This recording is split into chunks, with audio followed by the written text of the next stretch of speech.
This should be every writer's pricing strategy. You should avoid the middle. You should either be very cheap or very expensive relative to the tier that you're in, depending on what product or service you're selling. So today, what I'd like to walk you through are the different business models that work best for writers and how much you should charge depending on which business model you pick and how to think about pricing. Because what I've found is that most writers, when they sit down to come up with how much should I charge for my service or how much should I charge for whatever digital product I'm trying to sell, their pricing strategy is effectively to sit back in their chair, close their eyes, wait for a random number to pop into their head, and then they go, that's how much I should charge. Or what most people do, if they don't just randomly come up with a number, is they look around at all the other people who are charging whatever they're charging for their product or service, and then they go, I should probably just do that, but maybe do a discount. And both of these are really, really bad ways to think about pricing. And so what I want to walk you through, it's a really easy hypothetical example, but I see this happen in every single industry. Whether you're a freelance writer, you're an editor, you're a project manager, you're a designer, everyone makes the same mistake. So I'm going to walk you through this example that shows how and why the business model that you pick has such a drastic impact on your earnings. Almost nothing else impacts your earning potential as much as the business model that you pick and how you choose to monetize your knowledge, whether it's through a service or a product. It's the value of your value. And so hypothetically, let's say you're an editor. I was thinking about this the other day. Let's say you're an editor, you've been working in journalism for a long time, you have a great skill set, you have some credibility, you've worked for some major publications, you're really, really great at editing, you're a proficient writer, but you would call yourself an editor. Okay, well, here are some different ways that an editor, for example, might monetize the value of their value or the knowledge that they have. So the first one is maybe you would just charge people hourly. You go, hey, I'll edit whatever you need. You want me to edit your book? You want me to edit a white paper? You want me to edit new company documents? My hourly rate is $100 an hour. I'm happy to edit whatever you want or need. Well, this is something we talk about in our Premium Ghostwriting Academy all the time. If you are charging per hour, stop. Effective immediately, you should stop charging per hour. Because the problem with that business model is you are tying your earning potential to time and effort. So you only make more money when you work more hours, and you essentially aren't being rewarded for creating efficiencies, right? Because if you get the work done in half the time, you make half as much money, which is a huge problem. And then on top of that, whenever you anchor yourself to per hour, the problem is for the customer or for the client, they associate that hourly rate with every other person in their life that also has an hourly rate. So they go, my gardener charges me per hour. You know, my dentist charges me per hour, whatever it is. My lawyer charges me per hour. And so the problem then is you sit in the context of literally every single other vendor that charges per hour. And most other people who charge per hour are typically not charging a premium, right? Even relative to how much you could charge by charging per asset or per outcome, even lawyers are way underneath the market of what they could make. But the thing is, everyone price anchors to hours, okay? So you don't want to do that. You don't want to associate yourself with that. And so even if you were to notch your hourly rate up to $500 an hour, $1,000 an hour, you would still be leaving a ton of money on the table. So here's a different example or a different business model. So let's say instead of charging per hour, you charge per project. So you go, hey, I'm not going to count how many hours it takes me to edit your book, for example, but I charge, and then because you're priced to the value of the asset, right? The success of the project and whatever that project is worth to the client, well, now you can charge a lot more. So instead of charging $100 per hour, you might say, I charge, 10 grand to edit your book. And even if it took you half as many hours, right? If you were to charge per hour, maybe that would come out to you earning 5 grand, but you can get away with charging twice as much or 3 times as much because you're not pricing yourself relative to time and effort. You're pricing yourself relative to the value of having the project completed, right? And that's what the client really wants. That's what the customer really wants. It's the same thing if they're buying a digital product. It's the same rationale. So that's why one of the big things I talk about is not pricing relative to time and effort, but pricing relative to assets. You always want to find a way to package what you're doing and sell it as an asset. For example, I just had a gardener come by, look at our backyard. He goes, I charge $100 an hour. I'm like, okay. If you had come to me and said, hey, you have all of these dead plants, you have all of these weeds, you have this tree that needs to be unrooted, you have all of these problems, and as a whole project, I can clean this whole thing up for you for $3,000. I would have said, okay, well, I need to do it, so I guess that's what I need, because that's the outcome that I am trying to buy. I actually don't care if it takes 2 hours or 10 hours or 30 hours or 3 hours. The only thing I care about is that the backyard looks nice, right? And so many writers don't understand this when they price their services, or not even writers. I mean, literally every single vendor makes this mistake. And so what you really want is you want to understand what is the outcome that the person really cares about, and then price yourself relative to the success of that outcome, the completion of that outcome, not how much time and effort did it take you in order to get to that outcome, okay? So those are sort of the basic ones. But then let's say, and I see this pop up all the time, let's say during a sales call with a client, you're still the fictional editor, the client asks, well, instead of hiring you to edit my book or my white paper or my internal documents or whatever, and instead of charging you per hour, could you create a document for me and my team to understand all your editing principles so that we can edit it on our own? And I cannot tell you how many times I see solopreneurs, creators, writers, they make a massive mistake in this moment, because what they think and the question they ask themselves is, how long would it take me to make that document? And right back, they fall into the trap of thinking, well, it's only going to take me an hour or two to make this document. That seems pretty easy. Okay, client, sure. I'll create this document that basically shares everything I know about editing for you, and your team can do it, and I'll charge you a couple $100. It won't take me that long. But what you're not realizing, and this is where you start to leave a tremendous amount of money on the table, what you're not realizing is that in that moment, the client is not paying you for how long it took or takes for you to create that document. What the client is paying you for are all the years you had to acquire knowledge in order to be able to create that document in the first place. They are paying for all of your pattern recognition. That's what they're buying. And so if you think that the way to be compensated on this information, the value of your value, is how long it takes for you to create just the document or the template, you're leaving 10 years of value on the table, because that's how long it took you to be able to create this thing in the first place. So I also see this all the time with designers, right? Instead of going, hey, instead of paying you $100 per hour, do you mind, can I just pay you to create a template for me so that me and my team can use it moving forward? And the designer goes, yeah, sure, that shouldn't take me too long. It'll take me like an hour. Why don't you just give me $100 and I'll create a template for you? And what they don't realize is that in that moment, they are giving away 10 years of knowledge for $100. And that is a problem. That is a mistake. And so when you recognize this, what you should do in that moment is go, sure, I am happy to create this document for you, and I'm happy to crystallize all of the value of my value for you so that you can leverage it internally. But it's even more expensive, because you're not buying an hour or two of my time to create this document. You're buying 5, 10, 15, 20 years of me accumulating all of this knowledge. So if you don't understand that, you are going to end up leaving a ton of money on the table, okay? But then here's where you could push it one step further. Let's say on the sales call, the client goes, you know what? I would love that internal document, and I would love your help implementing it and training my team on it. Okay, well, if you don't understand the thing we just talked about, the problem gets compounded when you go, oh, sure, that shouldn't take me too long. It'll take me a couple hours to create this training document. And then, yeah, why don't I just hop on like a Zoom call or two with you and your team and walk you all through it, right? What is that, like 4 hours of work? I charge $100 per hour. Okay, call it $400 and we're even. And you don't realize you just left tens of thousands of dollars of value on the table.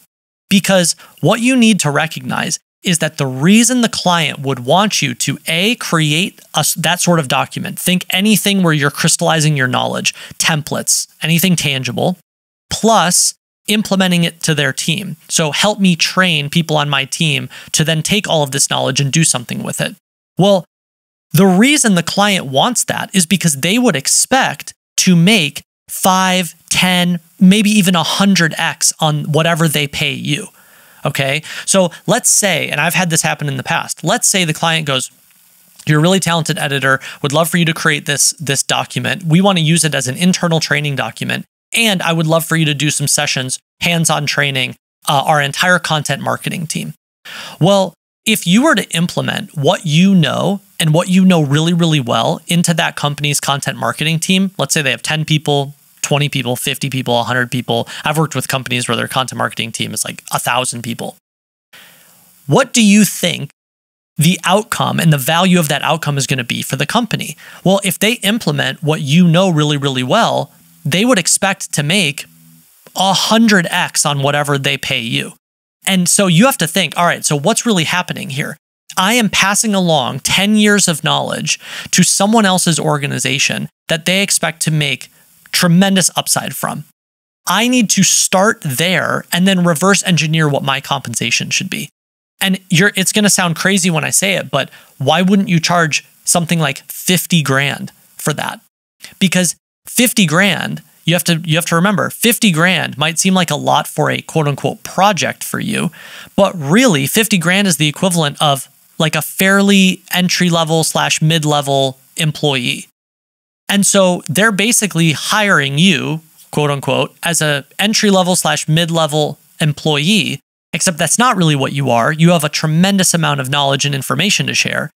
And then the company would expect to take that value and go, well, we'll pay you 50 grand, but our hope would be that you would power level our entire content marketing team. They would be way more effective. And inside the engine that is our business, we would hope that our content marketing team makes 500 grand from that, or maybe 5 million from that.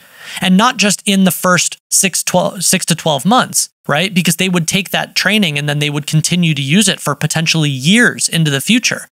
So when you really understand all of the things that happen from the value of your value, then in hindsight, charging a couple $100 to create a document and then charge $100 or $200 or even $500 or even $1,000 for an hour or two on Zoom with their team, you're leaving tens of thousands of dollars of value on the table. And I see writers and editors and designers and project managers and solopreneurs and creators make this mistake literally every single day because they don't understand the impact these different business models have on their earnings. And I think the root of the root there is they all are terrified and cannot fathom charging more than whatever little baseline hourly rate the world has told them is fair. And I promise you, when you start to understand how higher level decision makers make these pricing and packaging and buying decisions, they have no problem spending significantly more than you think because they're playing a different game. And they are not concerned with the time or energy or effort. They're concerned with the outcome. And if you can help them achieve that outcome, and I mean, if you're the one saying you can do it for $500, they're not going to correct you. They're going to go, all right, this person's literally going to give me 10 years of all of their expertise for $500.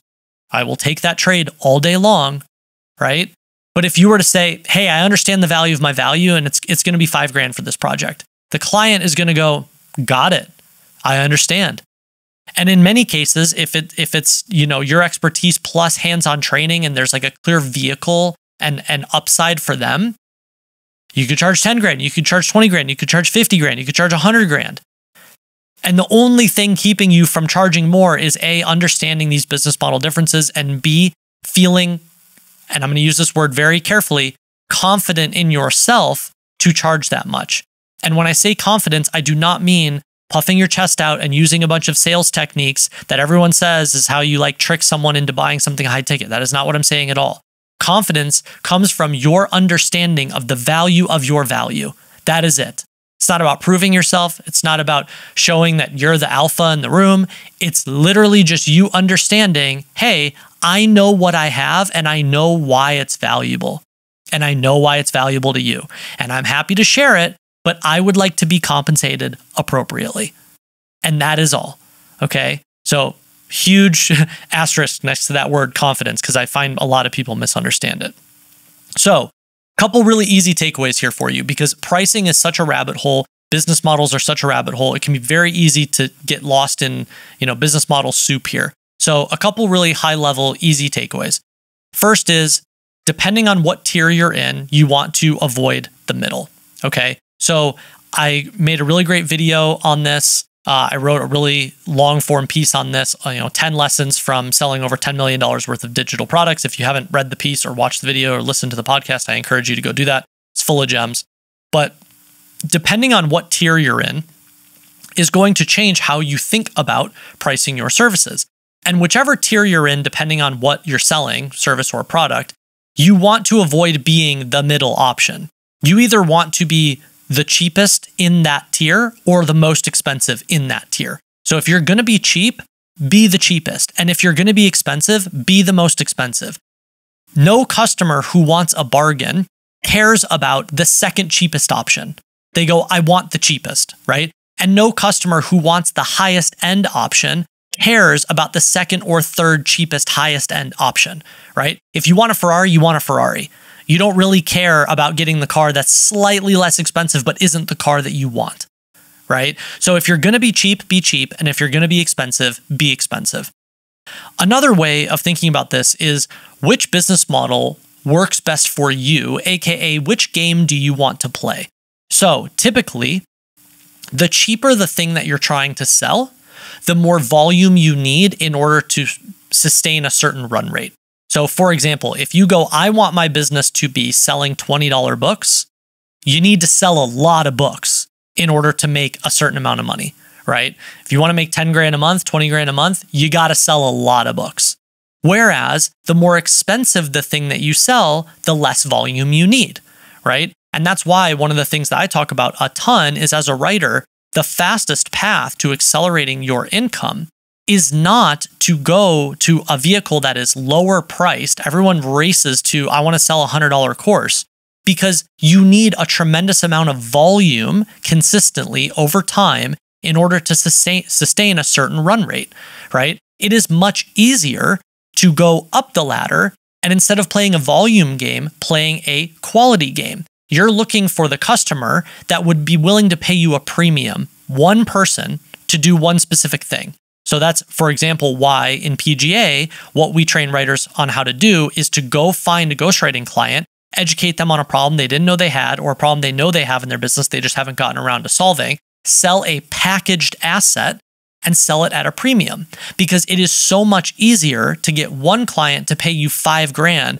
rather than selling a ton of volume of $20, $50, $100 digital products or books or whatever the low ticket product is.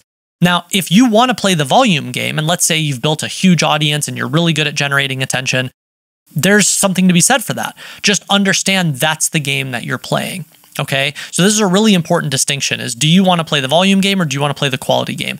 I will tell you from personal experience, I've sold millions of dollars of digital products and services, and I have done both. The quality game and getting fewer people to pay you a premium is significantly easier than playing the lower ticket volume game. It just is. I understand that there's a ton of hype around being a creator who sells $100 courses, but it is way harder, it takes way longer. Building an audience doesn't happen overnight. If you want to power level your earnings, if you want the actual fastest path from 0 to 10K a month, I would really, really encourage you to consider ghostwriting and thinking of it as a dividend on your talent, because it's way easier to get one person to pay you rather than to go find 100 people to pay you every single month, okay? So the way I like thinking about it is, would you rather be McDonald's or a Michelin star restaurant, like the French Laundry, right? If you want volume or you want super high-end quality. 3 things I want to leave you with, okay? First, if your pricing strategy is to just close your eyes and randomly come up with a number, you're completely missing the point of the game, okay? The number that you pick says a tremendous amount about your business, okay? Another great example would be, if I said I had a Ferrari for sale, and everyone knows a Ferrari costs $250,000, $300K, $400K, $500K, depending on what the model is. If I said I have a Ferrari for sale, but it's $500, you don't think, wow, what a steal. Your first thought is, what's wrong with the Ferrari? Because there's only one reason I would be willing to sell you a Ferrari for $500. It's probably because it's busted. right? And so a huge part of pricing is actually understanding how the price affects the customer or client's perception of what you do. And more times than not, I find that people default to, if I make this less expensive, more people will buy it. And that's almost never the case. Whenever you try and make something less expensive relative to whatever tier you're in, depending on the product or service that you're selling, whenever you try and make something less expensive, you actually end up signaling the opposite. Fewer people buy, and people assume that you aren't the best. They assume that you probably aren't a great option. There's a reason that you're trying to sell a quote unquote Ferrari for $500. There's probably something wrong with it, right? And so as a general rule, you want to think hard about why you're pricing the thing that you're trying to sell the way that you are, and what that price is unconsciously communicating to the customer or client. Second is, if you sit there and you go, Cole, this all makes sense, but I could never charge that much, okay? Trust me, whatever number you have in your head and you say, I could never charge that much, the true ceiling is 2x, 3x, 5x, 10x that. And I'm telling you, because I've lived it. When I was building my ghostwriting agency, for the entire first year, we had the most outrageous offer in the worst way. I think, if I remember correctly, it was something like $2,000 or $3,000 a month for 3 articles a week. That was 12 articles a month. It was a tremendous amount of volume. It was horrible. Clients couldn't even sustain it. And the only reason that we weren't charging more and lowering the workload was because me and my co-founder sat there telling ourselves there's no way we could charge more. Eventually, it ended up becoming so much work that by necessity, we had to fix the offer because we were drowning and we weren't making that much money. We were drowning in work. And it took us another year to realize that we could have doubled, almost tripled the price and lowered the volume of work by 2, 3, 4x, and nobody batted an eye. And in fact, it was almost the opposite. It was clients were actually happy that we were doing less volume. So we started by going, we can't charge more than $3,000 and we have to deliver 12 articles a month. And where we ended up was charging $5,000 a month, only providing 2 articles a month. That was the highest, 2 years later, that was the highest version of our offer. And the reason it took us that long wasn't because it was a true statement that there's no way we could charge more. It was because we had faulty beliefs within ourselves and we didn't think that we were quote unquote worth it. So whenever you're faced with a pricing problem, speaking from experience here, 99% of the time, whatever you're telling yourself about the market won't be willing to pay that is not true. The real issue is that somewhere within yourself, you have a faulty belief saying there's no way that I could charge that much. And so the thing to work on is examining why you believe that, not blaming the market and going, no one would be willing to pay that. I can't tell you, every single day since we started PGA, I get an email from someone saying, I just cannot believe that someone would be willing to pay me $5,000 for an educational email course. I see it constantly, every single day. New people are joining PGA. I see that first faulty belief. I'm having a really hard time understanding how I could charge $5,000 for an educational email course. And then sure enough, 4 weeks later, 8 weeks later, 12 weeks later, it happens and a client pays them that and their brain explodes. And they go, I don't understand how for all these years I thought that this was impossible. And I'm telling you, it is not a pricing problem or a true hard skill deficiency. It is a faulty belief within yourself. And then third, the last thing I want to leave you with is that if you're sitting there going, I could never charge that much, you want to ask the question in the opposite direction. You want to ask, in order for me to charge that much, what would I need to provide? What would I need to do for the client? What would I need to give to the customer? And when you ask that, you have so much more control over the creation of the product or the service. So instead of starting from a place of, oh, there's no way I could charge that amount of money, you actually want to ask the opposite question, which is, well, what would need to be true such that I could charge that amount of money? And then you just go do that, right? You just make a big list of what are all the things that the client would want? What are all the things the client would value? What are all the things the customer would be over the moon ecstatic for me to tell them or answer for them or give them? Great. Go do that. And then the price point rationalizes itself. Okay. So final closing thought, whatever you're charging right now, I can pretty much guarantee is nowhere near the ceiling of what you could charge. And the reason that you're not making more is most likely because of a business model problem. You've picked the wrong vehicle or the wrong way to think about charging for the value of your value. And or they almost always go together, some sort of faulty belief that you think you aren't worth it. You think there's no way someone would be willing to pay this. You think I've never seen someone else around me do this, so there's no way I could do it either. And I'm telling you, if you solve those two problems, nothing will have a bigger impact on your earning potential as a writer.